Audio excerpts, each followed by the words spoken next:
अस्सलामुअलैकुम।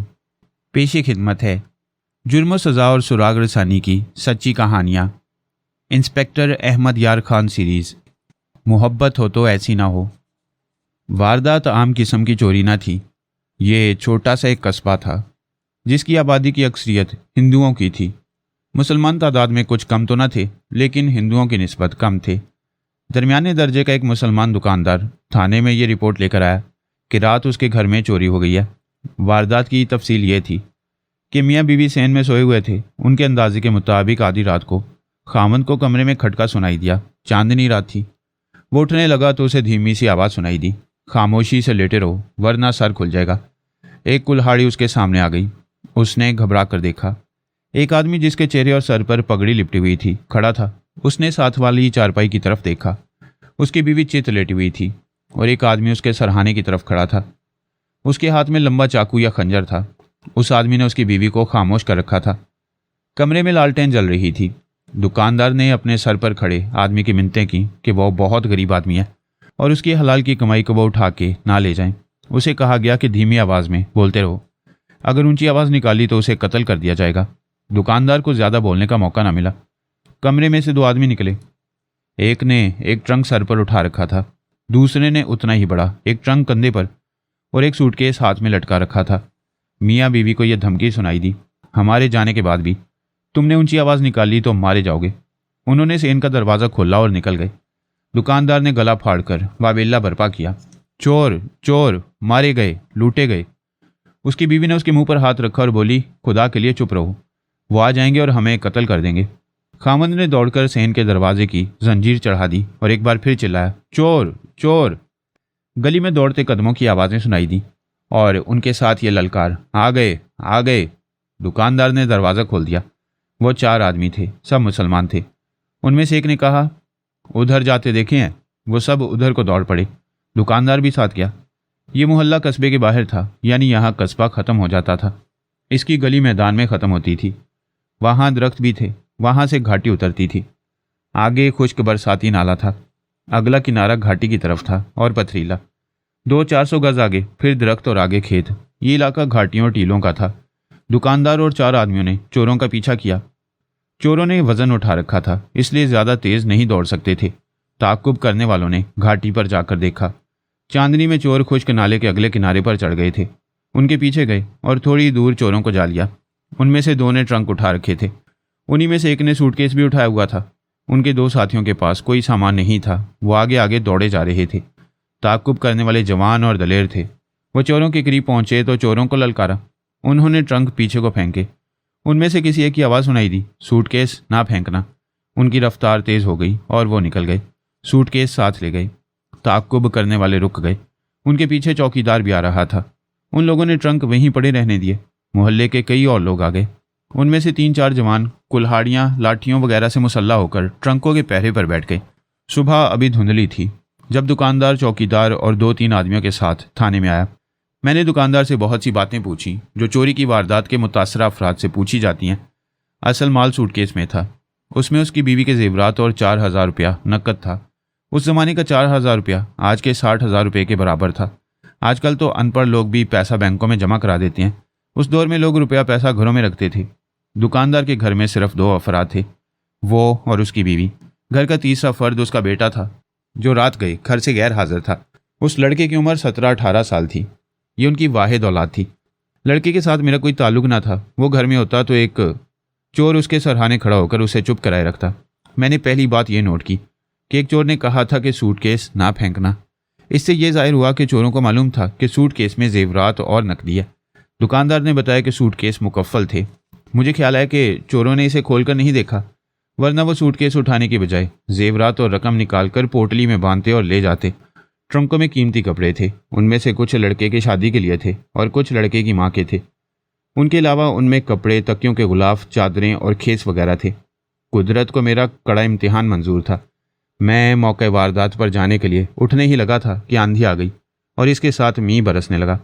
इसका नुकसान यह नहीं था कि मेरी तफ्तीश रुक गई थी, बल्कि ये कि चोरों के खुरे तबाह हो गए थे।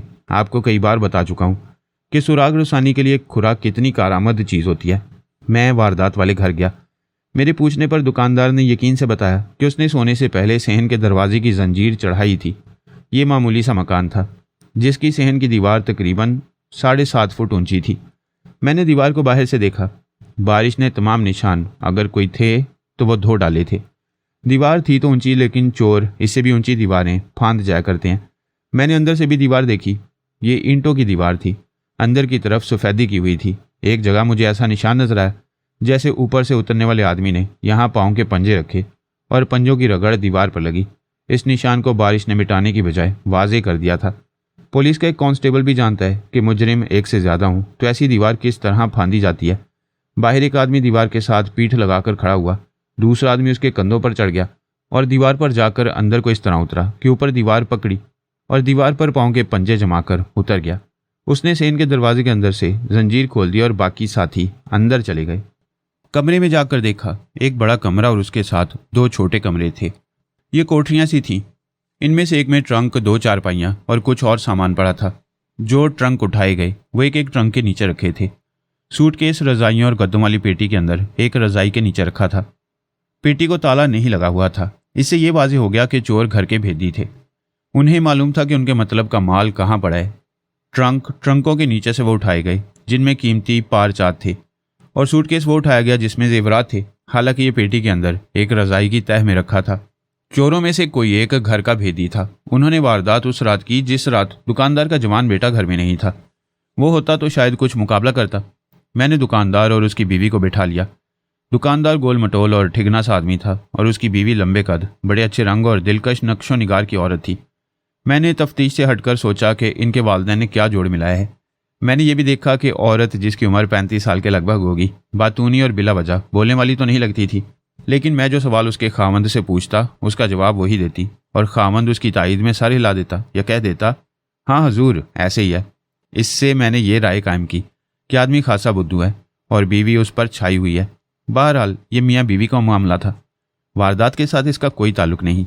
घर में नौकर है? मैंने पूछा। नहीं। नौकरानी? मैंने पूछा। या कोई औरत कपड़े या बर्तन धोने आती हो? घर का सारा काम मैं खुद ही करती हूँ, घर वाली ने जवाब दिया। उन्होंने बताया कि दुकान में भी कोई नौकर नहीं। मैंने उनकी बीवी से पूछा कि मोहल्ले की कोई ऐसी औरत घर में आती जाती होगी जिसे मालूम हो कि सूटकेस पेटी में रखा है और फुला ट्रंक में कीमती कपड़े हैं। मोहल्लों में ऐसी औरतें होती हैं जो घरों में ऊपर का काम करती हैं, या इस क्लास की औरतें बगैर काम के लोगों के घरों में जाती रहती हैं। जुबान की इतनी मीठी कि ऊंचे और अमीर घरानों की औरतों की हमराज बन जाती हैं। ऐसी औरतें रिश्ते नाते भी कराती हैं। उनमें बाज़ औरतें पेशावर चोरों और नकब जनों की एजेंट होती हैं। उन्हें मालूम होता है कि फलां घर में बड़ी दौलत है और वो कहाँ पड़ी है। दुकानदार की बीवी ने कुछ देर सोचकर बताया कि उसके ज़हन में ऐसी कोई औरत नहीं। उसके ख्याल में मोहल्ले में मशकूक चाल चलन की कोई औरत नहीं थी। मैंने उसे यह भी कहा कि वो सोचकर बताए कि मोहल्ले की किस औरत को मालूम है कि जेवरात वाला सूटकेस रजाइयों की पेटी में पड़ा है। उसने किसी भी औरत का नाम नहीं लिया। उसके खावंद से पूछा गया कि उसे किसी पर शक होगा और ये कि यह वारदात इंतकामी कार्रवाई भी हो सकती है। उसकी किसी के साथ दुश्मनी या कारोबारी रकाबत होगी। उसे मालूम होगा कि जेवरात और रकम सूटकेस में और सूटकेस पेटी में होगा। उसने भी किसी का नाम ना लिया। किसी के साथ कोई दुश्मनी नहीं थी। दोनों ये कान खोल कर सुन लो, मैंने उन्हें कहा। तुम्हारे अपने दिमाग अगर काम करते हैं तो तुम समझ गए होगे ये चोरी किसी घर के भेदी ने कराई है। चोर जादूगर नहीं होते कि उन्हें पता चल जाए कि माल कहाँ रखा है। घर का भेदी घर में होता है या घर में आता जाता रहता है और हर भेद जानता है। अगर मेरी मदद करोगे तो माल मिल जाएगा, अगर नहीं तो बड़ी मुश्किल है। सोचते रहो, तुम्हारे दिमागों में कोई मर्द या कोई औरत ज़रूर आ जाएगी। मैंने दुकानदार को साथ लिया और उस जगह जाने को कमरे से निकला जहाँ चोर ट्रंक फेंक गए थे। मैं एक बार फिर दीवार को अंदर से देखने रुक गया जहाँ किसी के उतरने के निशान थे। ऊपर से नीचे तक देखा। फर्श पर कीचड़ में चमकती हुई कोई छोटी सी चीज़ नजर आई। मैंने उठाई तो ये अंगूठी थी। दुकानदार को और उसकी बीवी को दिखाई। दोनों ने कहा कि उनकी नहीं। बीवी से मैंने कहा कि वो और गौर से देखे। वो बड़ी धीमी आवाज़ में बोली, नहीं ये हमारी नहीं। मैंने उसे अंगूठी लेकर जेब में डाली और कहा, चोर अपनी निशानी छोड़ गए हैं। ये आम किस्म की सादा सी अंगूठी थी जो हर एक सुनार के यहाँ तैयार मिलती थी। इसकी बनावट खास होती तो मैं सुनारों की मदद ले सकता था। मैं ट्रंकों वाली जगह गया। ट्रंक एक दूसरे से दूर दूर पड़े थे, एक उल्टा एक सीधा। आंधी और बारिश ने कोई खुरा खोज नहीं रहने दिया था। मैंने हेड कांस्टेबल से कहा कि वो कागजी कार्रवाई करे और ट्रंक थाने पहुंचा दे। तमाशाइयों में वो 4 आदमी भी मौजूद थे जिन्होंने रात चोरों का ताक़ुब किया था। मैंने उन सबको बुलाया और उनसे पूछा कि उन्होंने कहाँ तक ताक़ुब किया और चोर कहाँ चले गए। उन्होंने मेरे सवाल का जवाब तफसील से दिया और मुझे वहां तक ले गए जहां उन्होंने ताक्कुब तर्क किया था। वो ये ना बता सके कि चोर आगे जाकर किस तरफ चले गए थे। आगे ज़मीन ऊंची नीची थी और चांदनी में इतनी दूर तक देखा भी नहीं जा सकता था। उनमें से एक ने बताया कि वो उस वक्त इत्तेफाक से छत पर बैतुल खला में गया था। उससे चोर चोर का शोर सुनाई दिया तो उसने नीचे देखा। 2 आदमी ट्रंक उठाए दौड़े जा रहे थे और 2 आदमी बगैर सामान के आगे आगे दौड़े जा रहे थे। उसके मकान की छत से खुश्क नाला नजर आता था। वो दौड़कर नीचे आया। इतने में 3 और जवान आ गए। ये 4 हो गए। उनमें से एक के पास डंडा और एक के पास हॉकी स्टिक थी, बाकी 2 खाली हाथ थे। मैंने नंबरदार और चौकीदार से कहा कि वो चंद काबिल एतमाद आदमियों को साथ लें और दूर आगे तक के इलाके की तलाशी लें। हो सकता है चोर सूटकेस से जेवरात और नकदी वगैरह निकाल कर ले गए हों और खाली सूटकेस फेंक गए हों। नंबरदार और चौकीदार फौरन आगे चले गए। मैं सिमत मालूम करने की कोशिश कर रहा था। जिधर चोर गए थे चोर इसी कस्बे के हो सकते थे। मैं दुकानदार को और ताकुब करने वाले आदमियों को थाने ले गया। मैं थाने में जो हदायत दे आया था उस पर अमल दरामद शुरू हो गया था। कस्बे के 4-5 मुश्तबा सजा याफ्ता और आदि मुजरिम बुलाए जा चुके थे। इर्द गिर्द के देहात के इस कमाश के आदमियों को थाने लाने के लिए कांस्टेबल चले गए थे। मैंने उन्हें अलग बिठा लिया। मैं जिस वक्त की कहानी सुना रहा हूँ उस वक्त हर जुराइम पेशा आदमी का अपना जो फन था वो उसी का कमाल दिखाया करता था। मसलन सुनसान राहों पर रातों को मुसाफिरों को लूटने वाले शहरों में आकर चोरी नहीं करते थे। शहरों में चोरियां करने वाले राहज़नी नहीं करते थे। उनमें जो ताले तोड़ने के माहिर थे वो ताले ही तोड़ा करते थे, नक्कब नहीं लगाते थे।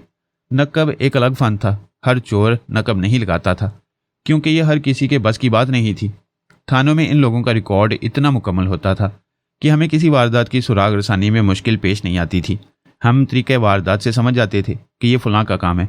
चोरी की ये वारदात मुझे पेशावरों की नज़र नहीं आती थी। चोर 4 बताए गए थे, यानी ये एक गिरोह था। अगर गिरोह था तो डाकुओं का हो सकता था, लेकिन जिस तरह वो भागे और ट्रंक फेंक गए उससे मालूम होता था कि वह नाड़ी थे। अगर वो मुनज़्ज़म और पेशावर डाकू होते तो रुककर अपने पीछे आने वालों का मुकाबला करते और उनमें से 1-2 को कत्ल या ज़ख्मी कर जाते। पहली बात तो यह है कि वो ट्रंक उठाने की जहमत ही ना करते। घर में सिर्फ एक मर्द और एक औरत थी। उन्होंने दोनों को खामोश और बेबस कर रखा था। उन्हें यह भी मालूम था कि उनका मतलूबा माल कहाँ है। वो माल ट्रंक और सूटकेस में से निकाल कर गठरी में बांध लेते। मैंने तरीक़े वारदात को हर जाविये से देखा। ये चारों मुझे अनाड़ी और नौ आमोज नजर आते थे। ये उनकी पहली वारदात मालूम होती थी और ये कोई नया गिरोह था जो मेरे रिकॉर्ड पर नहीं था। थाने में जो सजा याफ्ता और बदमाश वगैरह आ चुके थे उन्हें मैंने इकट्ठे बिठाकर इतना ही कहा कि उनमें से जो भी इस वारदात में शामिल था वो खुद ही बता दे। सब ने इनकार किया। मैंने उन्हें कहा कि उन्हें मालूम है कि मैं इतनी जल्दी मुतमईन नहीं हुआ करता। वो सोच लें और जो कोई इस वारदात के मुतल्लिक कुछ बताना चाहे आकर मेरे कान में बता दे। मैं केस गोल कर दूंगा। अगर मेरे अंदाजे के मुताबिक सोचने का वक्त गुजर गया तो फिर मैं ज़रा सी भी रियायत नहीं दूंगा। उन्हें यह कहकर अलग बिठा दिया कि जब तक कुछ बताएंगे नहीं थाने से बाहर नहीं जा सकेंगे।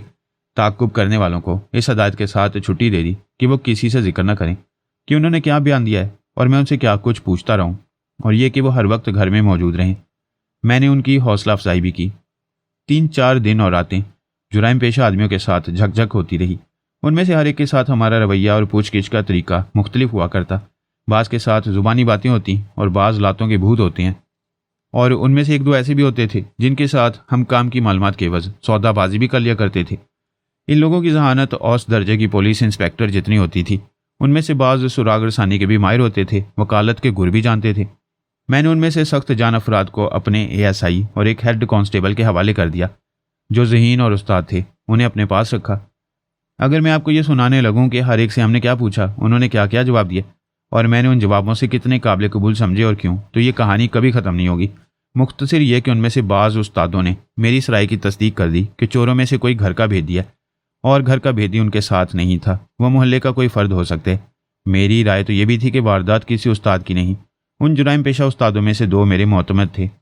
3-4 बड़े पेचीदा केसों में उन्होंने अपने आप को खतरे में डालकर मेरी मदद की थी। उन्होंने मेरा जहन साफ कर दिया। ये तो मुझे पहले महसूस हो रहा था कि ये कोई मुनज़्ज़म गिरोह मालूम नहीं होता। 3-4 दिनों की काविश और मगज़ खपाई से मुझे यकीन हो गया कि ये कोई कच्चे चोर थे और ये वारदात किसी घर के भेदी की रहनुमाई में हुई है। मेरे मुखबर भी मसरूफ़ थे। अभी काम की कोई बात मालूम नहीं हुई थी। मैंने चौकीदार को बुलाया और उससे कुछ पूछकर ये भी पूछा कि जब दुकानदार के घर से शोर उठा उस वक्त वो कहाँ था। उसने कहा कि वो कुछ देर पहले वारदात वाली गली का चक्कर लगाकर दूसरी गली में चला गया था। उसने शोर सुना तो उस गली में आया। उस वक्त चोर गली से निकल गए थे और 3-4 आदमी उनके पीछे दौड़े जा रहे थे। उसने इससे पहले अपनी ड्यूटी के इलाके में कोई अजनबी या जान पहचान के आदमी गुजरते नहीं देखे थे। उस दौर में कस्बों में सरकारी चौकीदार हुआ करते थे। ये टाउन कमेटियों का इंतजाम होता था। हर वार्ड में रात को एक चौकीदार पहरा दिया करता था। उनका इंचार्ज भी हुआ करता था। अक्सर कस्बों में नेपाली गोरखे चौकीदार होते थे। ये लोग दयानतदार और ड्यूटी के सख्त पाबंद थे। सिख और मुसलमान भी ये नौकरी करते थे, लेकिन ये गोरखों की तरह दयानतदार नहीं थे। कोई नामी ग्रामी डाकू उन्हें ज़्यादा लालच दे तो वारदात करा दिया करते थे। पठान भी गोरखों की तरह दयानतदार नहीं थे। ये चौकीदार मुसलमान था। मुझे इस पर भी शक था। मैंने मालूम करने की बहुत कोशिश की कि इसका दोस्ताना दुकानदार के साथ होगा और हो सकता है कि ये दुकानदार के घर आता जाता हो। फिर यह भी शक हुआ कि उसकी बीवी दुकानदार के घर की भेदी होगी। पता चला कि उसकी बीवी बच्चे की पैदाइश के लिए अपने गांव गई हुई है और उसका वारदात वाले घर आना जाना बिल्कुल नहीं था। इसकी तस्दीक मुझे अपने खुफिया ज़राए से भी करानी थी। ये खास तौर पर पेश नज़र रखें कि कत्ल की तफ्तीश चोरी की निस्बत आसान होती है। कत्ल का बायस मालूम हो जाए तो कातिल तक पहुंचना आसान हो जाता है। चोरी का बायस चोरी ही होता है। माल गायब कर दिया जाता है। जूं जूं दिन गुजरते जाते हैं माल लापता हो जाता है। जेवरात सराफा बाजार में जाते ही पिघल कर सोने की एक डली बन जाती हैं। सुराग और खुरे खोज गायब हो जाते हैं और चोर सीना ताने आपके सामने घूमते फिरते रहते हैं। थानेदारों को मुखबरों और अपनी अकल का सहारा लेना पड़ता है। नंबरदार भी हमारी मदद किया करते थे। नामी ग्रामी जुराइम पेशा आदमियों के साथ उनका दोस्ताना होता था। अगर नंबरदार दलेर और अक्लमंद हो तो उसका मुखबरी का अपना ज़ाती इंतज़ाम भी होता था। नंबरदारों की हैसियत सरकारी थी, लेकिन वो कुछ गैर सरकारी हरकतें करके भी सरकार को खुश रखते थे। ऐसे नंबरदार बाज़ औक़ात चोरी का माल बरामद करा दिया करते थे, लेकिन इस शर्त पर कि मुजरिम को गिरफ्तार न किया जाए। बाज़ वारदातों के मुजरिमों को वो गिरफ्तार करा भी दिया करते थे। मैंने मुतल्लिका नंबरदार को बुलाया और उससे पूछा कि उसने खोज लगाने की कोशिश की है या नहीं। उसने बताया कि वो बहुत कोशिश कर चुका है, लेकिन कोई खोज नहीं मिलता। मैंने उससे पूछा कि यह कहाँ तक मुमकिन है कि चोरी उस दुकानदार के अपने किसी रिश्तेदार ने कराई हो। उस बेचारे की दुश्मनी किसी के साथ भी नहीं। नंबरदार ने जवाब दिया, ये तो सीधा सादा और बिल्कुल बुद्धू इंसान है। अगर इसके किसी रिश्तेदार पर शक करना है तो मैं इसके बेटे पर शक करूंगा। बेटे पर? मैंने हैरान होकर कहा। उसका तो सुना है एक ही बेटा है और वो बाप के साथ दुकान पर बैठता है। मैं यकीन से तो नहीं कह सकता, नंबरदार ने कहा। अलबत्ता लड़का ठीक नहीं। बाप जितना बुद्धू और भले मानस है, बेटा उतना ही आवारा शैतान और दलेर है। जुआ भी खेल लेता है और बदमाशी भी कर लेता है। उसकी आदतें अपनी माँ जैसी हैं और उसी की तरह दलेर है और माँ ही की तरह खूबसूरत है। क्या दुकानदार की बीवी भी आवारा शैतान और दलेर है? मैं उसे आवारा तो नहीं कह सकता, नंबरदार ने जवाब दिया। जब ब्याही हुई यहाँ आई थी तो दिल फेंकने वाले उस पर डोरे डालने लगे थे। उनका ख्याल था कि ये लड़की ऐसे बदसूरत और ठिगने आदमी के साथ खुश और मुतमईन नहीं होगी। आपने उसे देखा है, उसके खामन को भी देखा है। क्या आप यकीन के साथ कह सकती हैं कि ये औरत उस आदमी को दिल से चाहती होगी? उसके बेटे पर तुम क्यों शक कर रहे हो? शाखर्च है, नंबरदार ने जवाब दिया। आवारा है। माँ बाप ने लाड और प्यार से बिगाड़ रखा है। दुकान पर ज़्यादा नहीं बैठता, शहर जाता है, सिनेमा देखता है, रंडियों का गाना सुनने जाता है और सबसे बड़ी बात यह है कि उसका इखलाक और किरदार है ही नहीं। अगर आप खुद उससे पूछगिछ करें या उसके दोस्तों से पूछें तो आपको शायद कुछ हासिल हो जाए। ये लड़का उन बदमाशों में से है जो अपनी बहनों और माओं का जेवर चुराकर बाजी पर लगा दिया करते हैं। आज इतने दिन गुजर गए हैं, मैंने उस लड़के को नहीं देखा। मैंने कहा। उसके बाप ने मुझे घर के अफराद की तफसील बताते हुए कहा था कि उसका एक बेटा है जो वारदात की रात घर नहीं था। मैंने उसकी तरफ तवज्जो नहीं दी थी क्योंकि उसका चोरी के साथ कोई ताल्लुक नहीं हो सकता। मेरा दिमाग नाकिस है सरकार, नंबरदार ने कहा। आप अपनी तफ्तीश कर लें, फिर मैं कुछ बताऊंगा। मैं आपके दिमाग को शकूक से नहीं भरना चाहता। उस लड़के को वारदात के बाद मैंने भी नहीं देखा। मुझे नंबरदार का मशवरा पसंद आया। मैंने दुकानदार को बुलाया, इधर उधर की बातें की। वारदात के मुतल्लिक ज़्यादा बातें हुई और मैंने उससे उसके बेटे के मुतल्लिक इस तरह पूछा जैसा मेरा उसके साथ कोई ताल्लुक ना हो। मैंने कहा, तुम्हारा बेटा कभी नज़र नहीं आया? उसे कभी कभी थाने में तफ्तीश के मुतल्लिक पूछने के लिए आना चाहिए। वो तो उस रोज़ से घर से गायब है, उसने कहा। तुम्हें या माँ को बताकर नहीं गया कि कहाँ जा रहा है? मैंने पूछा। बताकर गया था, उसने जवाब दिया। कहता था शहर फिल्म देखने जा रहा है।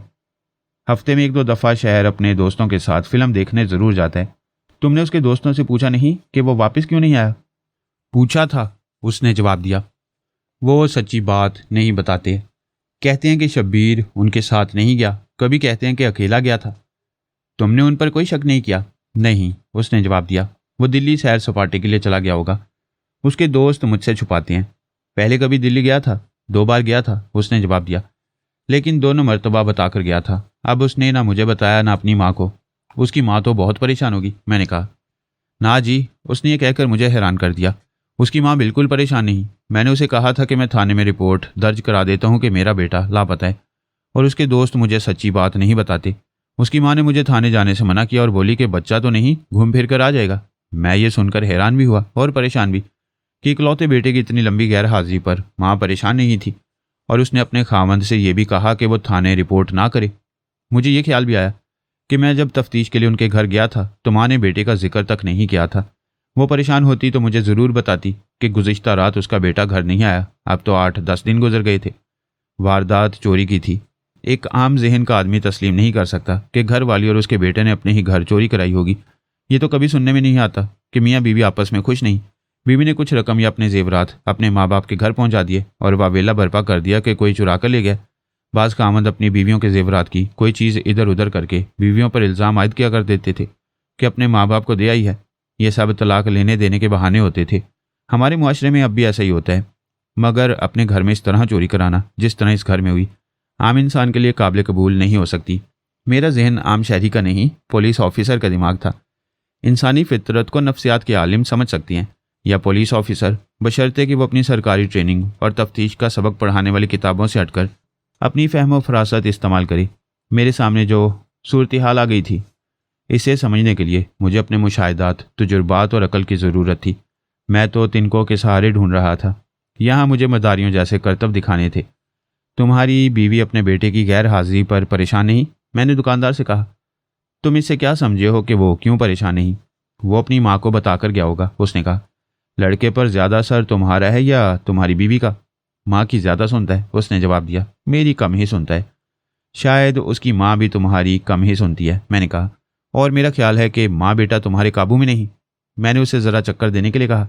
सुना है तुम्हारा बेटा बड़ा अच्छा लड़का है। अच्छा नहीं तो बुरा भी नहीं, उसने जवाब दिया। तुम्हें उसके खिलाफ कोई शिकायत तो नहीं? उसने जवाब देने की बजाय सर हिलाया कि नहीं। उसके इस अंदाज में मायूसी बल्कि शिकस्त सी थी। मैं उसका चेहरा पढ़ने की कोशिश कर रहा था। तफ्तीश का मेरा अंदाज अपना ही था। मैंने उसे ये तासुर दिया कि उसके घरेलू मामलात के साथ मुझे कोई दिलचस्पी नहीं। उससे ये पूछा कि उसका बेटा कौन कौन से दोस्त के साथ सिनेमा देखने जाता है। ये ज़हन में रखें कि उस कस्बे में कोई सिनेमा हॉल नहीं था। 25 मील दूर ज़िले का शहर था। वहाँ 3 सिनेमा हॉल थे। कस्बों और देहात के लोग वहाँ फिल्में देखने जाया करते थे।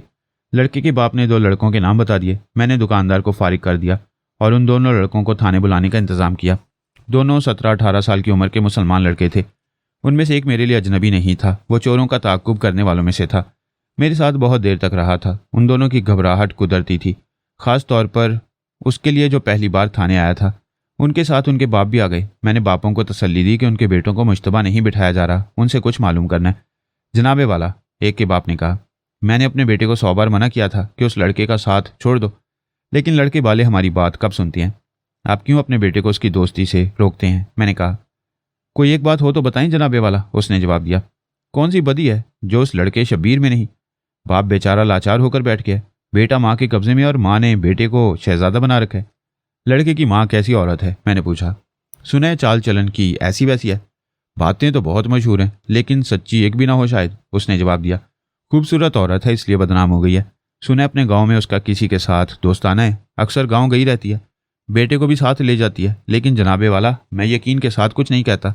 अलबत्ता ये यकीन है कि अपने खामन को उसने अपने पाँव में बिठा रखा है। बहुत सीधा आदमी है जी, दूसरे ने कहा।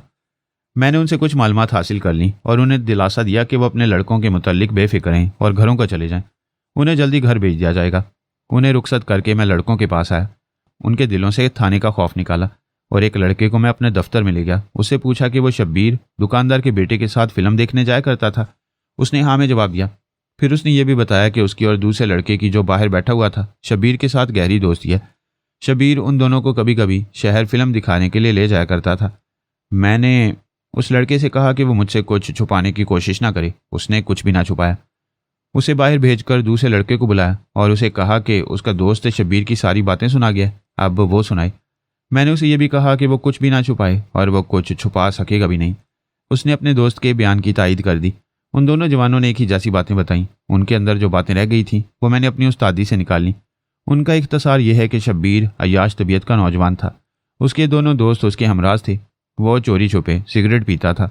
उसे माँ पैसे दिया करती थी। शहर में इस्मत फरोशों के बाजार में भी जाता था। बाप से नफरत करता था, माँ से बहुत प्यार करता था। जुआ भी खेल लेता था। दोस्तों को पैसे खिलाता था। उन दोनों ने बताया कि वारदात की शाम वो जहाँ कहीं भी गया उन्हें बताकर नहीं गया। मेरे पूछने पर एक ने बताया कि शब्बीर को उसने आखिरी बार 12 और 1 बजे के दरमियान देखा था। वो अपने घर के सामने खड़ा था। कभी अकेला शहर गया था? मेरा ख्याल है वो अकेला कभी नहीं गया, उसने जवाब दिया। हम दोनों के बगैर कभी नहीं गया था। अगर उसके साथ कोई बात हुई थी तो क्या तुमने महसूस किया था कि उसका मजाज कैसा था? तुमने ऐसा शक किया था कि वो तुम दोनों को बताए बगैर कहीं जा रहा है? नहीं, उसने जवाब दिया। मैंने बिल्कुल महसूस नहीं किया कि वो कहीं जा रहा है या परेशान है। वो हर रोज़ की तरह लगता था। उन लड़कों ने 2 इंकशाफ किए। उन दोनों में से एक लड़का चोरों के ताक़ुब में गया था। उसके साथ बातें करते हुए मैंने उसकी दिलेरी की तारीफ की तो उसने अफसोस का इजहार किया कि वो चोरों के करीब पहुंच भी गए, मगर वो ट्रंक फेंक कर भाग गए। मैंने कहा कि तुम इतनी जल्दी बाहर निकले कि चोरों तक जा पहुंचे। ये इत्तफाक की बात है कि हमारे मोहल्ले के एक आदमी अपनी छत पर था और चांदनी थी, उसने कहा। उसने चोरों को जाते देख लिया था। अगर हम चौकीदार के कहने पर जाते कि चोर किधर गए हैं तो हम किसी और तरफ निकल जाते और चोर ट्रंक भी ले जाते। चौकीदार ने क्या कहा था? उसने हैरान होकर पूछा। हम शबीर के बाप के पुकारने पर निकले तो चौकीदार गली के आखिर में खड़ा था, उसने जवाब दिया। चौकीदार ने एक और तरफ इशारा करके कहा कि उधर गए हैं। उस वक्त हमारा वो दोस्त बाहर निकला जिसने छत से चोरों को नाले की तरफ जाते देखा था। उसने कहा, मेरे पीछे आओ, उधर गए हैं। उसके पास हॉकी स्टिक थी। हम सब उसके पीछे गए और चोरों तक जा पहुंचे। चौकीदार भी तुम्हारे साथ ताक़ुब में गया होगा? हम 4 आगे आगे थे, उसने जवाब दिया। हमने ये नहीं देखा कि हमारे पीछे कौन आया। चोरों ने ट्रंक फेंक दिए। हम कुछ देर तक उनके पीछे गए। वह दूर निकल गए तो हम वापस आ गए और जब हम ट्रंकों के पास पहुंचे तो वहां शबीर का बाप और कुछ आदमी खड़े थे और चौकीदार भी वहां खड़ा था। हम में से किसी ने कहा कि ट्रंक यहीं रहने दो और अभी थाने चलो। चौकीदार ने कहा कि खुदा का शुक्र अदा करो, चोर माल फेंक गए हैं, ये उठाओ और घर चलो। थाने जाकर क्या करोगे? शबीर के बाप ने कहा कि अभी तो मुझे घर जाकर देखना है कि वो और क्या ले गए हैं। चौकीदार ने कहा कि उनके पास जो कुछ था वो फेंक गए हैं। मैं तुम्हें पुलिस के चक्कर से बचाना चाहता हूँ। थानेदार तुम्हें हर वक्त थाने बिठाए रखेगा। मोहल्ले के एक आदमी ने कहा कि ट्रंक यहीं पड़े रहने दो, इन पर पहरा बिठाओ और घर चल के देखो और क्या गया है। इस दौरान मोहल्ले के कई और आदमी आ गए थे। उन्होंने 2 आदमियों को ट्रंकों के पास खड़ा किया और शबीर के घर गए। शबीर की मां ने बताया कि रजाइयों वाली पेटी में से सूटकेस भी निकल गया और सूटकेस में जेवरात और नकदी थी। सब अपनी अपनी राय और मशवरा दे रहे थे कि थाने अभी चलें या सुबह हो लेने दें। सुबह होने में थोड़ा ही वक्त था। चौकीदार से तुम लोगों ने नहीं पूछा कि चोरी के वक्त वो कहाँ था? वहां जितने आदमी थे उन सब ने चौकीदार को बुरा भला कहा कि उसकी मौजूदगी में चोरी हुई है, उसने कहा, और वो सोया हुआ था। चौकीदार ने कहा कि उसका इलाका ज्यादा है, वो दूसरी गली में था। पहले रोज मैंने ताकुब करने वाले उन 4 आदमियों के बयान लिए थे तो मुझे कोई शक नहीं हुआ था कि चौकीदार ने उन्हें गुमराह करने की कोशिश की थी। चौकीदार को तो मैं अपना आदमी समझता था। मैंने उसका बयान लिखा नहीं था। मैंने अब जहन में यह भी महफूज कर लिया कि मुझे चौकीदार को लपेट में लेना है। उसे बहुत दिनों की ढील मिल चुकी थी। मैंने उसी वक्त एएसआई से कहा कि वो चौकीदार की नकल व हरकत देखने के लिए उसके पीछे ऐसा आदमी लगा दे जिसे चौकीदार न जानता हो कि यह हमारा मुखबर है। अंधेरे में रोशनी की किरण नजर आने लगी। दूसरा इंकशाफ इससे भी ज्यादा दिलचस्प था। मैं उन लड़कों से शब्बीर के चाल चलन वगैरह के मुतालिक कुरीद कुरीद कर पूछ रहा था। पता चला कि एक हिंदू लड़की के साथ उसके ताल्लुकात हैं। ये ताल्लुकात हिंदुओं की 2 बड़ी ही कबीह रस्मों का नतीजा थे। एक ये कि हिंदू कम उम्री में लड़कियों की शादियां कर दिया करते थे। 12-13 साल की लड़की को जवान कहा करते थे। दूसरी रस्म यह थी कि हिंदू औरत बेवा हो जाए तो उसकी दूसरी शादी नहीं हो सकती। अब पढ़े लिखे हिंदुओं में जिन्होंने नई तहजीब को कबूल कर लिया ये रस्में नहीं रहीं, लेकिन कट्टर हिंदू और देहाती हिंदू आज भी इन रस्मों की पाबंदी सख्ती से करते हैं। उस लड़की की शादी 15 साल की उम्र में हुई थी। 1 साल बाद उसका खामंद मर गया। वो नौजवानी में बेवा हो गई। उसकी जवानी की उमंगों पर मोहर सख्त हो गई। उसकी चूड़ियां तोड़ दी गईं और उसकी सहेलियों को उससे मिलने से मना कर दिया गया। उसका बाप खुशहाल दुकानदार था। लड़की का कोई भाई नहीं था। उसकी 2 बड़ी बहनें थीं, दोनों शादीशुदा थीं। मुझे उस बेवा लड़की के मुतालिक जो मालूमात हासिल हुई वो ये थी कि बेवगी के सिर्फ 6 महीने उसने सब्र किया। इसके बाद वो इंसानी फितरत के हाथों मजबूर हो गई। इस मजबूरी में इंतकाम और एहतजाज का जज्बा भी शामिल था। लड़की ने अपनी तस्कीन की राह निकाली। शबीर खूबसूरत नौजवान था। उसकी नज़र लड़की पर और लड़की के उस पर पड़ी और उनकी दरे पर्दा दोस्ती हो गई। लड़की दिलेर हो गई। शबीर के साथ उसके ताल्लुकात चलते रहे। उन दोनों लड़कों ने मुझे बताया कि लड़की ने शहर के एक मुसलमान अमीरजादे के साथ भी दोस्ती कर ली। उसका नाम सगीर था। अमीर जिम्मेदार का बेटा था। बाप मर चुका था। खुद ही शादीशुदा और 2 बच्चों का बाप था। वो उस किस्म के बदमाशों में से था जो बदमाश होते हुए बदमाश नहीं कहलाते। लोग मुंह पर उनकी इज्जत करते और पीठ पीछे सरगोशी में उन्हें बदमाश कहते हैं। सगीर की बदमाशी पर भी उसकी जिम्मेदारी और पैसे ने पर्दा डाल रखा था। वो मस्जिदों में दिल खोलकर चंदा दिया करता था। तो क्या ये हिंदू लड़की बैक वक्त शब्बीर और सगीर के साथ दोस्ती निभा रही थी? 3 के साथ, एक लड़के ने जवाब दिया। एक हिंदू जवान भी लड़की का दोस्त था, लेकिन यह आदमी दोस्ती से दस्तबरदार हो गया था क्योंकि सगीर ने उसकी पिटाई करा दी थी। वो शबीर की भी पिटाई करा सकता था, मैंने कहा। शबीर ने हम दोनों को बताया था कि सगीर ने उसे कई बार धमकी दी है कि लड़की की दोस्ती तर्क कर दे, उसने बताया। लेकिन शबीर खुद बड़ा दिलेर लड़का है। उसने सगीर से कहा कि मैं हिंदू नहीं हूं कि मार खाकर भाग जाऊंगा। मुझे पिटवाओगे तो मेरे आदमियों के हाथों ऐसे पिटोगे कि 6 महीने चारपाई से उठ नहीं सकोगे। हम दोनों ने शबीर से कहा था कि सगीर के हाथ बड़े लंबे हैं, वो एक लड़की के पीछे ऐसे आदमी के साथ दुश्मनी ना करे। शबीर ने कहा था कि वह अब तक मुझ पर हाथ क्यों नहीं उठा सका, सिर्फ इसलिए कि उसे मालूम है कि मेरे आदमी कौन है और वो क्या कर सकते हैं। उसके आदमी कौन है? यह उसने नहीं बताया, एक लड़के ने कहा। हमने उसे पूछा था, उसने नहीं बताया। ये एक ही राज है जो उसने हमसे छुपा रखा है। चोरी की वारदात से 2-3 दिन पहले भी सगीर और शबीर की तू मैं हो गई थी। शबीर ने हमें बताया कि सगीर ने उसे धमकी दी है कि वो लड़की की दोस्ती से अगर बाज ना आया तो वो उससे ऐसा इंतकाम लेगा कि वो सारी उम्र याद रखेगा और वो उसे कत्ल भी करा सकते हैं। इस इंकशाफ से मेरा शक सगीर पर मरकूज हो गया। ये चोरी उसने अपने आदमियों से इंतकाम के तौर पर कराई है और इस वारदात में चौकीदार भी शामिल है। वारदात करने वाले सगीर के मज़ारे ही हो सकते थे, लेकिन घर का भेदी कौन था? मुझे ये भी नजर आने लगा कि शबीर को सगीर ने अगवा कराया है और हो सकता है लड़का कत्ल हो चुका हो। मगर इस सवाल ने मेरे इस शक को बेबुनियाद करार दे दिया कि शबीर की माँ अपने बेटे की इतनी लंबी गैर हाजिरी से परेशान क्यों नहीं और उसने अपने खामंद को थाने में बेटे की गुमशुदगी की रिपोर्ट देने से क्यों रोका था। मैंने सगीर से बराह रास्त पूछगिछ करना मुनासिब ना समझा, मुखबरों से पूछना बेहतर था। मुझे ये शक भी होने लगा कि शब्बीर को अगर सगीर ने अगवा या कत्ल नहीं किया तो शब्बीर हिंदू लड़की को साथ लेकर कहीं चला गया है। मुझे ये भी मालूम करना था कि ये लड़की घर में है या लापता है। मुखबरों से पता करवाया। रात को मुझे पता चल गया कि लड़की यहीं है, बल्कि एक रात पहले उसे सगीर के घर से निकलते देखा था। सगीर के मुतल्लिक मुखबरों ने बताया कि उस हिंदू लड़की के साथ उसके गहरे ताल्लुकात हैं। सगीर की बीवी पर्दे में रहने वाली सीधी सी औरत है। सगीर की हवेली का एक खास कमरा है, लड़की उस कमरे में जाती है। हिंदू मुखबरों ने, जिनमें नंबरदार भी शामिल था, मुझे बताया, आपने ये तो सोचा होगा कि ये हिंदुओं का शहर है और हिंदू जानते हैं कि उनकी लड़की के ताल्लुकात एक मुसलमान के साथ हैं। फिर हिंदू क्यों नहीं बोलते? हिंदुस्तान में मुसलमानों पर हिंदू हमले करते रहते हैं। यहाँ इस लड़की के मामले में वह मुसलमानों के खिलाफ कोई कार्रवाई क्यों नहीं करते?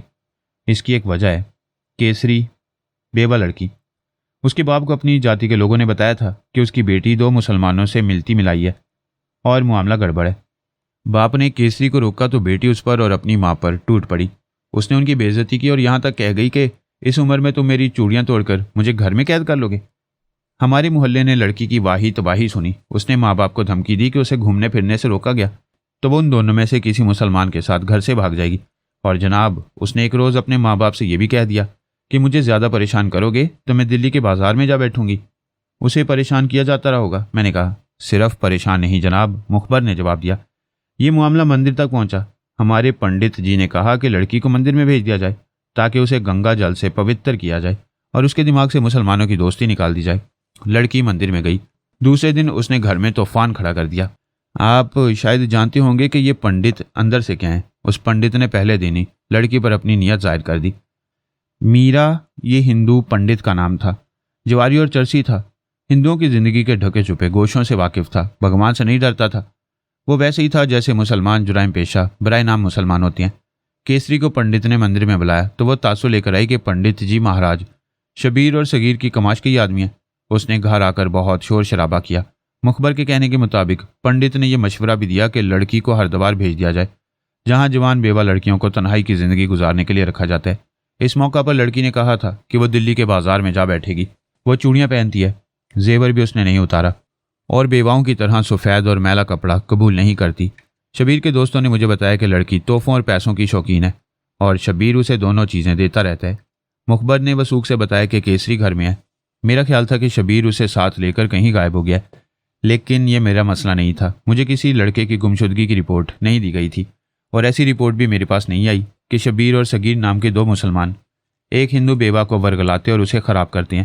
मैं उनके ताल्लुकात की गहराई में सिर्फ इसलिए जा रहा था कि उनका ताल्लुक चोरी की वारदात के साथ है या नहीं।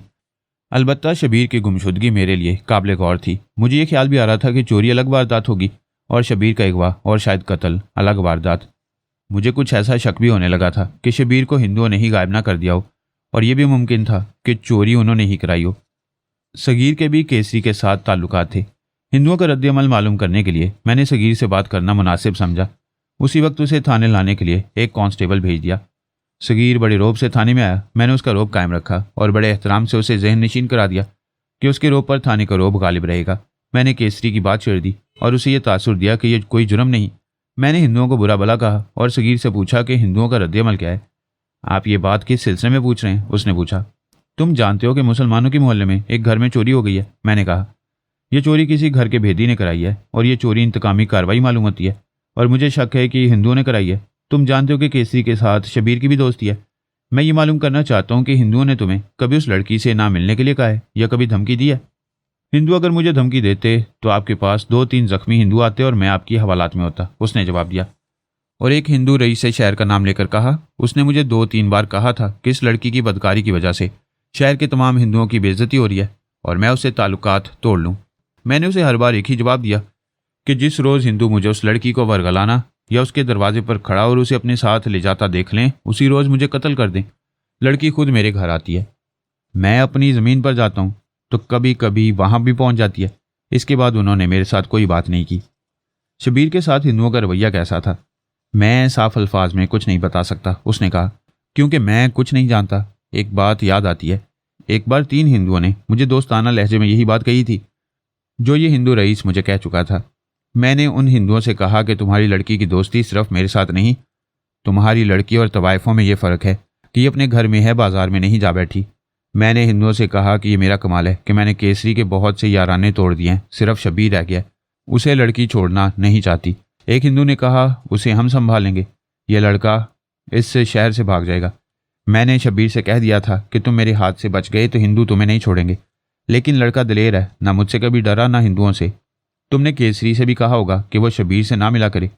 मलिक साहब, उसने कहा, आप देख रहे हैं कि मैं आपसे कुछ नहीं छुपा रहा। मैं ये बताने से भी नहीं झिझकूंगा कि मैंने केसरी से कई बार कहा था कि वो मेरे साथ ताल्लुक़ रखना चाहती है तो शबीर के साथ ताल्लुक़ तोड़ ले। कभी वो संजीदा हो जाती और कभी हंसने लगती। उसने शबीर के साथ ताल्लुक़ कायम रखा। मेरी नज़र में सगीर भी मुश्तबा था। उसमें इतनी हिम्मत और ताकत थी कि अपने आदमियों से चोरी करा देता, लेकिन मैं उस पर बराह रास्त हमला करने से गुरेज कर रहा था। मैंने उसे दोस्त बना लिया और दोस्ताना बेतकल्लुफ़ी से बातें हो रही थी। मैं उसे बड़ी उस्तादी से वारदात की तरफ ला रहा था और उसके चेहरे के उतार चढ़ाव और अंदाज की तब्दीलियों को भी देख रहा था। मैंने कहा कि यह चोरी अगर हिंदुओं ने करवाई है तो मेरे और तुम्हारे लिए शर्म का मुकाम है कि हम हिंदुओं को बख्श दें। अल्लाह की कसम है मलिक साहब, सगीर ने कहा, मैं आपको बता चुका हूँ कि शबीर के साथ मेरे ताल्लुकात कितने कशीदा हैं, लेकिन उसके घर में चोरी को मैं बर्दाश्त नहीं कर सका। आपकी तरह ये शक मेरे दिल में भी आया था कि चोरी हिंदुओं ने इंतकामन कराई है।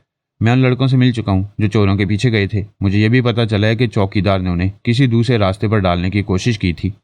मालूम नहीं उन्होंने ये बात आपको बताई है या नहीं। मैं चौकीदार को यहाँ तक कह चुका हूँ कि उसे अच्छी तरह मालूम है और उसने सुराग ना दिया तो मैं उसे जिंदा नहीं छोड़ूंगा। वो मेरे पाँव में गिर पड़ा, मैं उसे छोड़ूंगा नहीं। यही होगा कि मुझे चोरों का सुराग देगा या यहाँ से भाग जाएगा।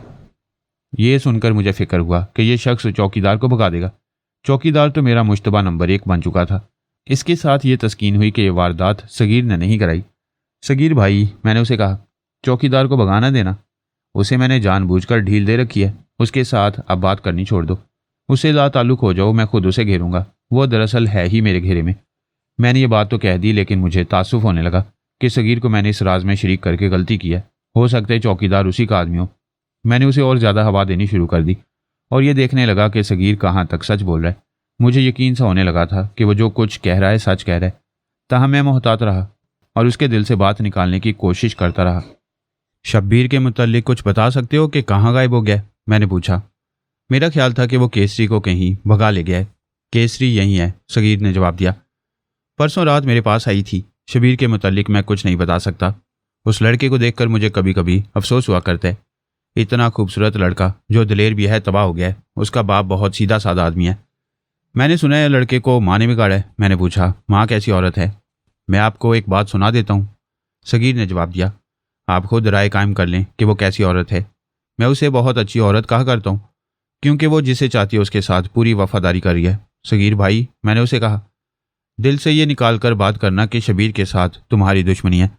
दुश्मनी शबीर के साथ होगी, उसने कहा, उसकी माँ के साथ नहीं और उसके बाप के साथ भी मेरी कोई दुश्मनी नहीं, बल्कि मुझे उनके साथ हमदर्दी है। आप मेरी बात सुन लें। जब आप शबीर को देखेंगे तो आप फ़ौरन कह उठेंगे कि ये लड़का उस माँ का बेटा तो है, लेकिन उस गोलगप्पे और ठिगने से आदमी का बेटा नहीं जो उसकी माँ का खामंद है, उसमें अपने बाप की ज़रा सी भी झलक नहीं। जिस बाप की झलक है उसे मैं अच्छी तरह जानता हूँ। कौन है वो? आप उसे नहीं जानते, सगीर ने जवाब दिया।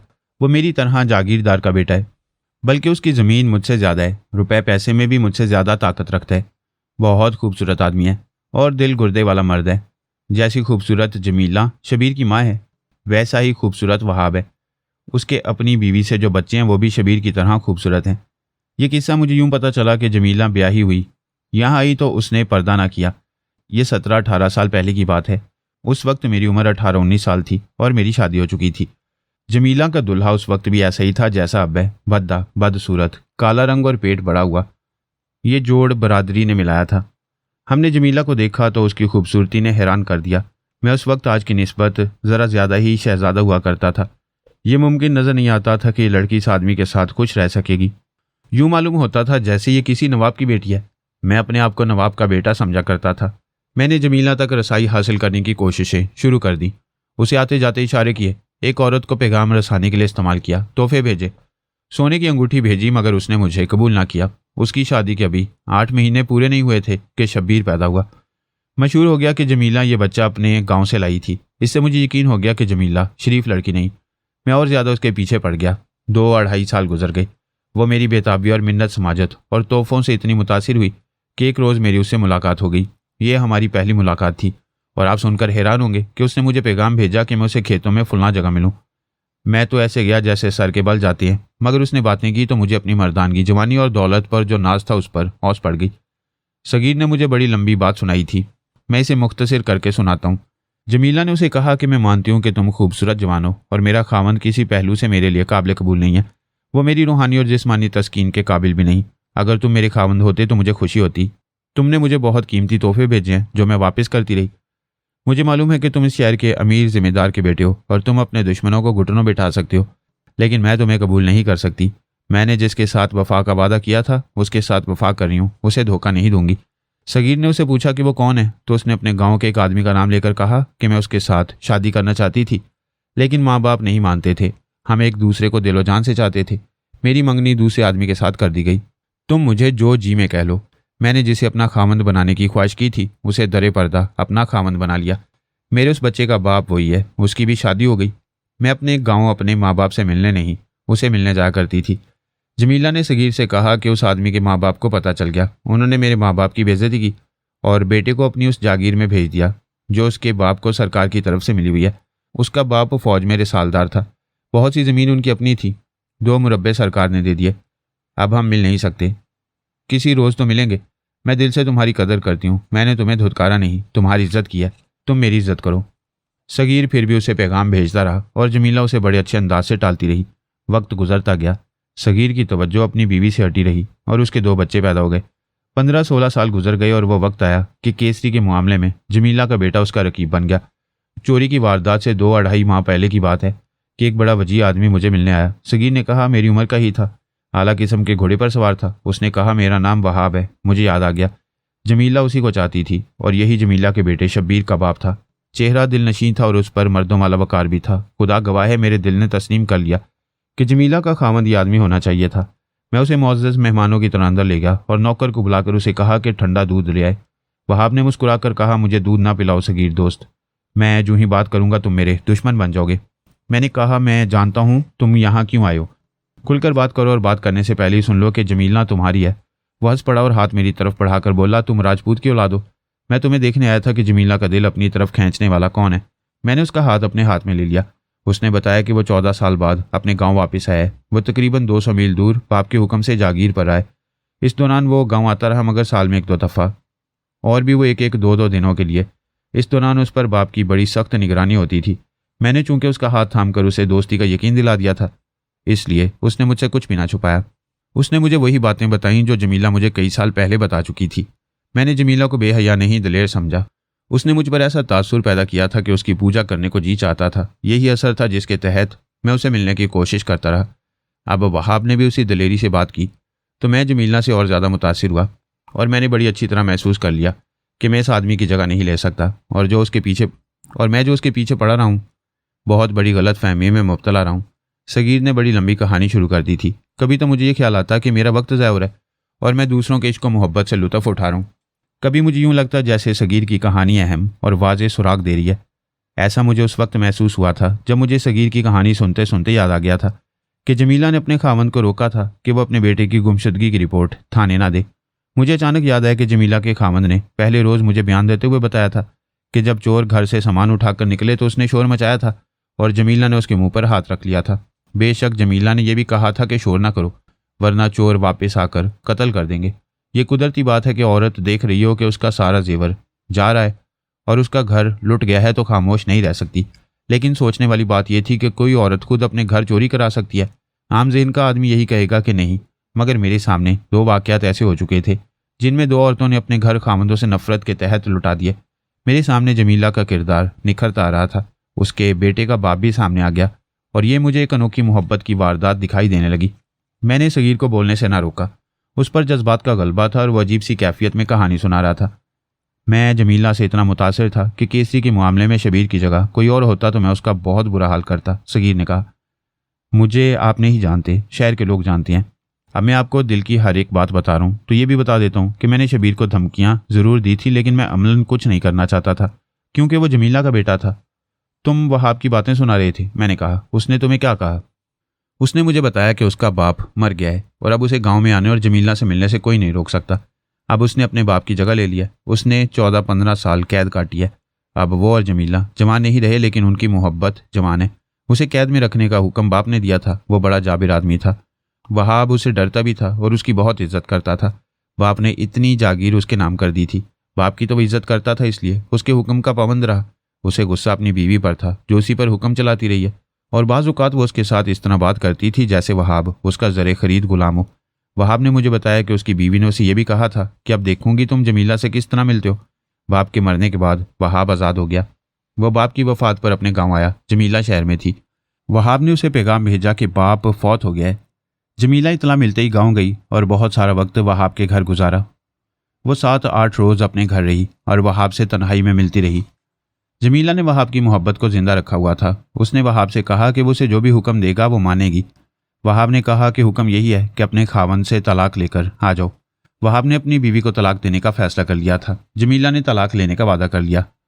इसके बाद कभी वहाब शहर आता और जमीला से मिलता और कभी जमीला गाँव जाती और वहाब से मिलती। वहाब के लिए अपनी बीवी को तलाक देना आसान था, मुश्किल जमीला के लिए थी। वो तलाक नहीं ले सकती थी। वहाब ने उसे ये तरीका बताया कि वो खावंद को परेशान करती रहे और उसके साथ बोलचाल बंद कर दे। जमीला ने खावंद के साथ ऐसे ही सलूक शुरू कर दिया। शबीर के माँ बाप के कहने पर बाप से खिंचा खिंचा रहने लगा। जमीला के खावंद ने दोनों के आगे घुटने टेक दिए और जमीला का गुलाम बन गया।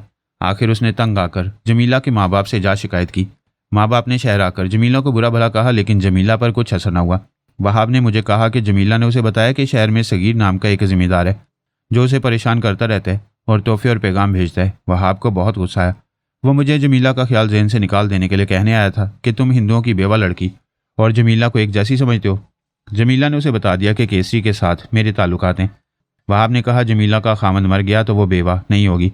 मैंने उसे कहा कि तुम इतने ज़्यादा दलेर और अपनी दुनिया के बादशाह हो तो जमीला के खामंद को कत्ल क्यों नहीं करा देते। उसने कहा आदमी भले मानस हो, मुझे उस पर अहम आता है। वह खुद ही जमीला को तलाक दे दे तो अच्छा है। मैंने उससे पूछा कि जमीला ने तलाक ले भी ली तो वो उससे शादी किस तरह करेगा, उसे बरादरी रोकेगी नहीं। उसने हंसकर जवाब दिया कि कभी मेरे गाँव आना, तुम्हें पता चल जाएगा कि बरादरी मुझे किसी काम से रोक सकती है या मैं बरादरी को रोका करता हूँ। उसने ये भी कहा और तुम मेरे बेटे शबीर को भी धमकियाँ देते रहे हो। मैंने उसे कहा कि उसका बेटा इसी उम्र में इन बुरे कामों में पड़ गया, अगर उसे संभाला ना गया तो लड़का उसके एक काम का नहीं रहेगा। वो हंस पड़ा। उसने और कुछ ना कहा। इसके बाद हम दोस्तों की तरह बातें करते रहे और वो चला गया। तुमने उससे शबीर के मुतल्लिक नहीं पूछा कि वो कहाँ है? पूछा था। उसने बेपरवाही से कहा था कि खुदा जाने। सगीर की इतनी लंबी कहानी से मैंने यह अखज़ किया कि चोरी की वारदात के साथ उसका कोई ताल्लुक नहीं। अगर किसी बड़े आदमी का ही ताल्लुक है तो वहाब का हो सकता है। बड़े आदमी की वजाहत कर दूं तो आपके लिए बात समझना आसान हो जाएगी। पाकिस्तान के देहाती मुआशरे में भी वहाब और सगीर जैसे बड़े आदमी पाए जाते हैं, बल्कि आज़ादी से पहले की निस्बत कुछ ज़्यादा ही हो गए हैं। ये वो लोग हैं जिन्हें अंग्रेज़ों ने खुशामद, चापलूसी, अपने भाइयों के खिलाफ मुखबरी और फौजी खिदमत के सिले में मुरब्बे दिए थे। कुछ अराजी उन्होंने कोड़ियों के हिसाब से खरीदी, बाज़ ने जंगल खरीद लिए और ये लोग जागीरदार बन गए। इन्होंने अपनी रियासतें भी बना ली और मज़ारों और गरीब किसानों के बादशाह बन गए। इन गरीबों की बहू बेटियां उनकी लौंडियां बन गई और ये जागीरदार उनकी किस्मत के मालिक बन गए। दिन दिहाड़े गुनाह करते और किसी को कत्ल करा देना और किसी के यहाँ चोरी करा देना और किसी के मवेशी खुलवाकर गायब करा देना उनके लिए निहायत आसान था। इलाके का थानेदार, तहसीलदार और सरकारी अहलकार उनके कब्जे में होते। पुलिस उन पर हाथ नहीं डालती थी। किसी के खिलाफ कोई मुकदमा बन ही जाए तो पुलिस उसकी इतनी मदद करती थी कि मुकदमा खत्म हो जाता था। देहाती मुआशरे से ये कबाहत आज़ादी के बाद ख़त्म नहीं हुई। पाकिस्तान में इन जागीरदारों ने सिर्फ थानेदारों, तहसीलदारों पर ही कब्जा ना किए रखा बल्कि हुकूमत पर भी काबिज हो गए और हमें लीडर और वजीर इन्हीं जागीरदारों में से मिलने लगे। इनकी बेनाम रियासतों के किसी फर्द को जुर्रत नहीं हुई कि वो अपनी पसंद के उम्मीदवार को वोट दे सके। तहरीक पाकिस्तान के दौर के लोग गवाहें कि इन जागीरदारों ने मुतालबा पाकिस्तान की मुखालफत बड़ी ढिठाई से की और अंग्रेज़ों का नमक हलाल किया था। मैं इनमें से 2-3 को ज़ाती तौर पर जानता हूँ जो पाकिस्तान के मुखालिफ थे, लेकिन पाकिस्तान में आकर मैंने उन्हें वजारतों की कुर्सियों पर बैठे हुए देखा और उन्हें मैंने रस्सागिरी और डकैती की वारदातें कराते भी देखा। वहाब उन्हीं जागीरदारों में से था। मैंने सगीर के जाने के बाद चौकीदार और जमीला के खामद दुकानदार को बुला लाने के लिए एक कांस्टेबल को भेजा। मैंने सगीर से पूछा था कि क्या उसे ऐसा शक है कि ये चोरी वहाब ने जमीला के खामद को परेशान करने के लिए कराई होगी। मलक साहब, सगीर ने अजीब सी मुस्कुराहट से कहा, अगर मेरे पास पक्का सबूत होता कि ये चोरी वहाब ने कराई है तो मैं भी आपको ना बताता। मैं जमीला का मुरीद हूँ और वहाब मेरा दोस्त है। मैं उसके खिलाफ कोई शक नहीं करूँगा। सच्ची बात तो यह है कि मेरे पास शक की कोई वजह नहीं। उससे पहली मुलाकात के बाद हम दोस्तों की तरह मिलते रहे। मैंने सगीर से और कुछ नहीं पूछा। जमीला का खामद आ गया। चौकीदार के मुतालिक कांस्टेबल ने बताया कि उसके घर को ताला लगा हुआ है। मुझे याद आया कि उसने कहा था उसकी बीवी बच्चे की पैदाइश के लिए अपने गाँव गई हुई है, शायद वहाँ चला गया होगा। मैंने उसके दोस्त को बुला लिया। उससे पूछा कि चौकीदार कहाँ है। उसने जवाब दिया कि अपने गाँव गया है, शाम तक आ जाएगा। मुझे उसके जवाब पर कुछ शक सा हुआ, जो मेरा वहम भी हो सकता था। मैंने उसे कहा कि अभी जाकर उसके गाँव आदमी भेजो और उसे फ़ौरन हाजिर करो। चौकीदार का गाँव कस्बे से 1.5-2 मील दूर था। मैंने उसके दोस्त के चेहरे पर घबराहट सी देखी जो हर कोई नहीं देख सकता। वो थाने से निकला तो मैंने अपने एक हेड कांस्टेबल से कहा कि कोई ऐसा आदमी इसके पीछे लगा दो जिसे ये ना जानता हो। मेरे दिल में शक पुख्ता हो गया था। मैं आपको बता चुका हूँ कि चौकीदार के खिलाफ मुझे कुछ मवाद मिल गया था। हेड कांस्टेबल ने कहा कि उसके हाथ में ऐसे 2 आदमी हैं। मैंने उसे कहा कि अगर 2 आदमी हैं तो एक को चौकीदार के दोस्त के पीछे लगा दो और दूसरे को जमीला के मैके गाँव के करीब उस रास्ते पर कहीं छुप कर देखने के लिए भेज दो जो रास्ता कस्बे से गाँव को जाता है।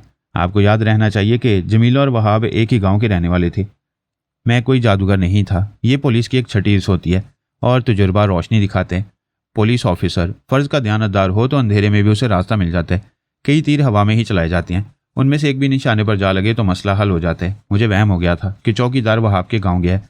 उसकी खबर आने तक मैंने जमीला के खामन से पूछगिछ की। उसे एक बार फिर कहा कि उसके घर में चोरी किसी घर के बेदी ने कराई है या घर के किसी फर्द ने कराई है, इसलिए वो घर की ज़रा बात बता दे और अगर वो कुछ नहीं बताएगा तो उसे माल वापस नहीं मिल सकेगा। मैंने उसे यकीन दिलाया कि मैं उसकी हिफाजत करूँगा और हर तरह की मदद करूँगा। मुझे कुछ समझ नहीं आती क्या कहूँ। उसने रोनी सी सूरत बनाकर कहा, आप मुझसे पूछें मैं सही जवाब दूंगा। तुम्हारी बीवी ने तुमसे कभी तलाक मांगी है? उसके आंसू निकल आए और उसका सर झुक गया। मेरी हौसला अफजाई से उसके मुंह से सिसकी की तरह ये अल्फाज निकले, उसने मेरा जीना हराम कर रखा है। कई बार कह चुकी है कि मुझे तलाक दे दो वरना तबाह हो जाओगे। उसने कब से ये कहना शुरू किया था?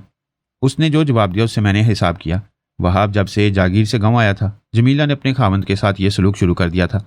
तुम जानते हो वो तलाक क्यों मांगती है? सब जानता हूँ जी, उसने जवाब दिया। उसके गाँव का एक बड़ा जिम्मेदार है, ये उसके चक्कर में आई हुई है। तुम किस तरह जानते हो? मैं अच्छी तरह जानता हूँ जी, उसने उदास और दबे दबे लहजे में जवाब दिया। इस आदमी ने मुझे भी कहा था कि अपनी बीवी को तलाक दे दो। उसने तुम्हें धमकी दी थी, कहता है कि मुंह से मांगो, कितनी रकम मांगते हो? उसने जवाब दिया। मैंने उसे कहा कि मैं अपनी बीवी बेचूंगा नहीं। उसने 2-3 बार मुझे कहा कि 10-20 हज़ार ले लो और रकम अपने कारोबार में डालो। अगर जमीला का पल्ला नहीं छोड़ोगे तो मैं तुम्हें भिखारी बना दूंगा। अगर पुलिस की मदद लोगे तो कत्ल हो जाओगे। वो बच्चों की तरह रोने लगा, फिर बोला, मैं तन्हा हूँ, मैं कोई ऐसा गरीब तो नहीं। आपने देखा है कि मेरे घर से 4,000 रुपया निकला है, दुकान में माल भी है।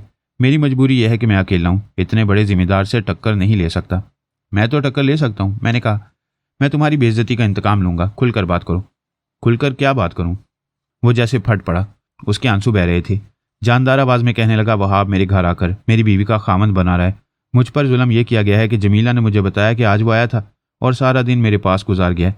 मैंने जमीला के माँ बाप से कहा, उन्होंने यहाँ आकर जमीला को लानत मुलामत की, मगर इसके बाद वो भी मुंह मोड़ गए। उन्होंने मुझे बताया तो नहीं, मेरा ख्याल है कि वहाब ने उन्हें डरा धमका लिया है या रुपए पैसे से उनके मुंह बंद कर दिए? अच्छी तरह याद करो, सोचो, गौर करो और मुझे बताओ कि जब तुम्हारे घर में चोरी हो चुकी, चोर ट्रंक फेंक गई, इसके बाद तुम्हारी बीवी का रवैया क्या था? वो रोती थी, डरी हुई थी? सोचना क्या है जी, उसने जवाब दिया। वो ना रोती थी ना डरी हुई थी। मुझ पर तो गशी तारी हुई जा रही थी और वो आराम से बैठी थी। उसने तुम्हें कहा था कि थाने रिपोर्ट करने का कोई फायदा नहीं? ये तो नहीं कहा था, उसने जवाब दिया। उसने मुझे चोरों के निकल जाने के बाद शोर मचाने से मना किया और मेरे मुंह पर हाथ रख दिया था। अपने बेटे का तुम्हारे साथ रवैया कैसा है? वो तो मेरा बाप है, उसने जवाब दिया। वो दुकानदार का नहीं, नवाब रामपुर का बेटा है। तुमने खुद उसे पैसे दे देकर खराब कर रखा है, मैंने कहा। मैंने उसे ये इशारा ना दिया कि शबीर उसका बेटा नहीं। मैंने उसे कभी इतने पैसे नहीं दिए जितनी वो ऐशो इशरत करता है, उसने जवाब दिया। माँ देती होगी? वो भी देती है, उसने कहा। उसे मुंह मांगी रकम वहाब से मिलती है। अब तो ये शख्स अपने गांव में आ गया, यहाँ आता है तो मेरे बेटे को पैसे दे जाता है। बेटा गांव जाकर भी पैसे ले आता है। अब वो इतने दिनों से घर नहीं आया। उसकी माँ ने मुझे कहा था कि घूम फिर कर आ जाएगा। मेरा ख्याल था कि गांव गया होगा, वहां से पता कराया है, वहां नहीं गया। उससे कुछ और बातें पूछकर कहा कि वो बेगम रहे और किसी से जिक्र न करे कि मैंने उससे क्या पूछा है। वो जमीला को सिर्फ इसलिए तलाक नहीं दे रहा था कि इसमें वो अपनी बेइज्जती समझता था। वो अपने वकार के लिए घर में अजियत बर्दाश्त कर रहा था। मैंने उसे भेज दिया और जो कुछ मुझे उस वक्त तक मालूम हुआ था इस पर गौर करने लगा। मुझ पर वाज़ेह होने लगा कि हमारे मुआशरे के उन ड्रामों में से एक है जिनमें दौलत और जागीरदारी अहम और गालिब किरदार अदा किया करती है। गालिब से मेरा मतलब यह है कि दौलत और जागीरदारी अक्ल पर गालिब आ जाती है और जो कसर रह जाती है उसे जज्बात पूरा कर देते हैं। मैंने हवा में जो तीर चलाया था वो ज़ाया ना गया। मुझे आज तक वह वक्त याद है कि चौकीदार अपने साथी के साथ थाने में आया तो सूरज गुरूब हो रहा था। उस वक्त मैं अपने घर में आराम कर रहा था। मुझे हेड कांस्टेबल ने आकर दो खबरें सुनाई। एक ये कि चौकीदार आ गया और दूसरी ये कि जमीला और वहाब के गांव जिस आदमी को भेजा था वो भी आ गया और वो बाहर खड़ा है। मैंने उसे अंदर बुलाकर पूछा कि वो क्या खबर लाया। उसने बताया कि गांव से ज़रा दूर एक दरख्त के नीचे इस तरह बैठ गया कि सर पर चादर का घूंघट था और हाथ में रोटी थी, जैसे कोई मुसाफिर आराम और खाने के लिए बैठ गया हो। कुछ देर बाद कस्बे के किसी और वार्ड का एक चौकीदार तेज तेज चलता गांव की तरफ चला गया। वो वापस आया तो उसके साथ मेरा मतलूबा चौकीदार था। हमारा आदमी दूसरे चौकीदार को भी पहचानता था। दोनों चौकीदार गपशप लगाते मुखबर के करीब से गुजराए। मुखबर उठा और एक और रास्ते से उस वक्त थाने पहुंचा जब मतलूबा चौकीदार अपने साथी के साथ थाने में अभी पहुंचा ही था। दूसरा मुखबर भी आ गया था। मैं अपने दफ्तर में जा बैठा और चौकीदार के दोस्त को बुलाया। वह अधेड़ उम्र आदमी था। मैंने उसे पूछा कि चौकीदार को कहाँ से लाए हो? ये अपनी बीवी के गांव चला गया था, उसने कहा। मैं खुद इसे बुलाने गया था, अभी इसे लेकर आ रहा हूँ। आप उसका झूठ समझ गए होंगे। उसने दूसरे चौकीदार को भेजा था, खुद नहीं गया था। और चौकीदार अपनी बीवी के गांव नहीं, वहाब और जमीला के गांव गया था। चौकीदार का ये साथी, जिसका नाम गालिबन हाशिम अली खान था, मेरे सामने बैठा था। हमारे दरमियान मेज़ थी। हाशिम ने अपना एक हाथ मेज़ पर रखा हुआ था। मेरी नज़र इत्तफाक से उसके हाथ की छोटी के साथ वाली उंगली पर गई। उस उंगली पर एक निशान था जिसे हर कोई पहचान सकता है। ये अंगूठी का निशान था। जैसे बड़े लंबे अरसे से अंगूठी हर लम्हा इस उंगली में रही हो। हाशिम का रंग गहरा सांवला था। अंगूठी की जगह उंगली का रंग कम सांवला था। एक अंगूठी मेरे पास थी जो मुझे वारदात के घर से दीवार के साथ कीचड़ में मिली थी। मैंने अंगूठी निकालकर हाशिम के आगे रख दी और कहा, अपनी अंगूठी उंगली में डाल लो हाशिम। मेरा ख्याल है ये दीवार फांदते हुए गिर पड़ी थी। उसने पहले अंगूठी को देखा, फिर अपनी उंगली को देखा, फिर मुझे देखा और अहमकों की तरह मुस्कुराकर बोला, आप मजाक कर रहे हैं हुजूर। हाशिम, मैंने धीमी सी आवाज़ में कहा, ये अंगूठी अपनी उंगली में डालो। उसने कांपते हुए हाथों से अंगूठी अपनी उंगली में डाली। मेरे कहने पर उसने हाथ मेरे आगे किया। अंगूठी ज़रा ढीली थी। उसके गिरने की वजह यही थी। मैंने अंगूठी उतरवा ली। इसका मैंने बाकायदा मुशीरनामा बरामदगी तैयार किया था। हाशिम से मैंने और कुछ भी ना पूछा। चौकीदार को अंदर बुला लिया। तुम्हें यहाँ कौन लाया है और किस गांव से लाया है? मैंने पूछा और कहा, झूठ बोलने से पहले ये सोच लेना कि मुझे सच का पता चल चुका है। हाशिम अली खान पर पहले ही सख्तातारी था। वैसे ही चुप चौकीदार को लग गई। मैंने हेड कांस्टेबल को बुलाया और उसे कहा, उसे अंदर ले आओ। वो चौकीदार अंदर आया जो मतलूबा चौकीदार को वहाब के गांव से लाया था। मैंने उसे कुछ ना कहा। हाशिम और मतलूबा यानी मुश्तबा चौकीदार से कहा कि अब वो मेरे सवाल का जवाब दें। हाशिम ने दबी दबी जुबान में कहा, आप ठीक कहते हैं, अब तुम भी ठीक ठाक बता दो और अपनी जान छुड़ाओ। मैंने कहा, सूटकेस कहाँ है? वहाब के घर, उसने जवाब दिया। मैंने हाशिम को अलग कर लिया। वो चोरों में शामिल था। उसने इकबाल जुर्म कर लिया। फिर चौकीदार ने भी इकबाल जुर्म कर लिया। मैंने दोनों से वादा किया था कि वादा मुआफ गवाह बना दूंगा। ये वादा झूठा था। चोर 4 थे, एक हाशिम और बाकी 3 वहाब के नौकर चाकर थे। घर का भेदी जमीला थी। चोरों ने जब ताकुब से घबराकर ट्रंक फेंके तो हाशिम ने कहा था कि सूटकेस ना फेंकना। सिर्फ उसे मालूम था कि इसमें जेवरात और नकदी है। चौकीदार उनकी रखवाली कर रहा था। उसने ताकुब करने वालों को गलत सिमत बताकर कहा था कि चोर उधर गए हैं। मैंने उसी वक्त निसफ शब से ज़रा बाद पुलिस पार्टी के साथ वहाब के गांव पहुंचकर उसके घर छापा मारा। वहाब की हालत वही हुई जो मुल्क के उस सदर की उस वक्त होती है, जिसे फ़ौज आधी रात को जा जगाते और कहते हैं कि जनाब ज़ेरे हिरासत हैं और जनाब का तख्ता उलट दिया गया है। मुझे अपने ऊपर काबू होता था, मगर वहाब को देखकर मैं बेकाबू हो गया। इन दौलतमंदों और जागीरदारों ने इंसानों को अपना गुलाम समझ रखा है। उसने पहले मुझे धमकी दी, फिर मुंह मांगी रिश्वत पेश की और यह भी कहा कि गांव की जिस लड़की पर हाथ रखो उसे ले जाओ। मैंने उसके मुंह पर इस कदर जोर से थप्पड़ मारा कि 3-4 दिन मेरा हाथ दर्द करता रहा और मैंने उसे वो नंगी गाली दी जो मैं ऐसी ही तकरीब पर दिया करता था। उस जालिम ने एक शरीफ और सीधे सादे से दुकानदार की बीवी पर कब्जा करने के लिए उसके लिए अजियत पैदा की थी। उसके घर चोरी कराई, फिर उसे कत्ल की धमकी दी। वहाब को जेवरात और रकम की कोई ज़रूरत नहीं थी। प्रोग्राम यह था कि जमीला उसके पास आ जाएगी और अपना जेवर ले लेगी। मैंने सूटकेस बरामद कर लिया। उसने इकबाल जुर्म ना किया। जमीला को भी गिरफ्तार कर लिया गया। उसने भी इकबाल जुर्म ना किया। मैंने बड़ी मेहनत से केस तैयार किया। सरकारी वकील ने बहुत मदद की। वहाब को 4 साल, जमीला को 2 साल और चोरों को 4-4 साल सजाए कैद सुना दी गई। मैंने मुकदमे की समाअत के दौरान शबीर को देखा। बहुत खूबसूरत लड़का था। उसे वहाब ने वारदात वाले दिन अपनी जागीर पर भेज दिया था। मैंने मुजरिमों को कैफरे किरदार तक तो पहुंचा दिया, लेकिन वहाब और जमीला ने जिस तरह मोहब्बत निभाई, मैं उसकी तारीफ करता हूँ। मैंने मुकदमे के दौरान सरकारी वकील से कहा था कि मोहब्बत ज़रूर होनी चाहिए, मगर ऐसी नहीं।